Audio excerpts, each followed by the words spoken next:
Check, check, check. Does my hair look decent? This is for anyone that needs to hear this. Don't give up on your dreams. My dream was to move to New York, but it wasn't easy.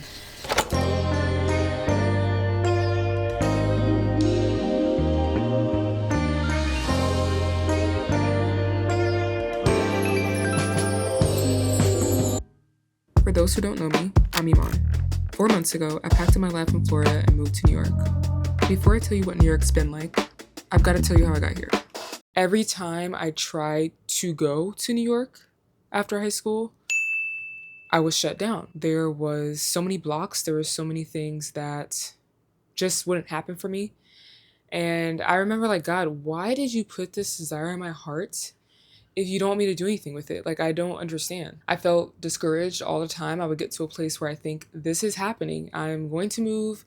And then last minute things would just get in the way and it wouldn't happen. It pretty much was 2 years ago. I honestly gave up on the dream because I was like, all right, things don't appear to be going in that direction. So God, you must want me to stay in Florida, which is where I'm from. And things were just not aligning. Every time I thought this is the greatest time, the best time to go to New York, then I wouldn't have the job. Finances weren't good. Like it was always that, right? Like that was always the thing that kind of held me up from going. The end of last year, I remember coming, and I would come to New York like twice a year, 3 times a year maybe.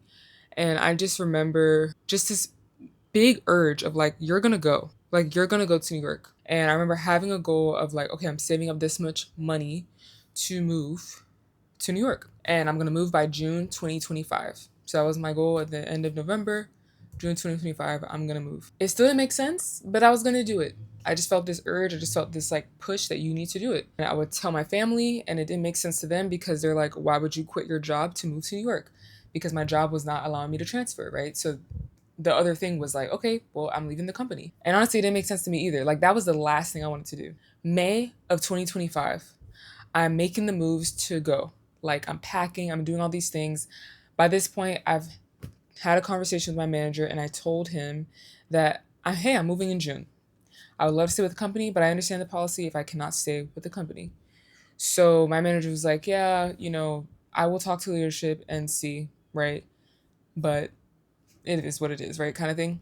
So I kind of was not expecting for anything to happen of that because I'm like, I know the policy is not going to happen. A week before I'm about to move to New York, my manager tells me that I can make the move and I can keep my job.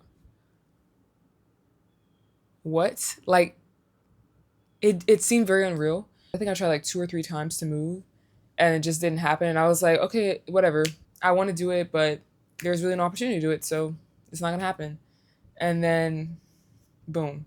And it almost made me feel like, did I always just need to step out on faith, right? Like, did I always just need to trust that even though the circumstances or things will not align the way that I see it or the way that I think it should or the way that people are telling me it should, do I trust that God has placed this desire on my heart for a reason and he's going to see that through, even if it doesn't make sense to me, but I just have to trust him and I just have to put my faith in him because he's the one that's leading my life.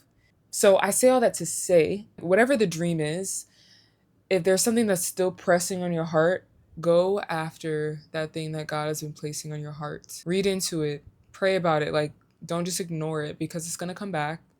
And also trust that he can give you the desires of your heart.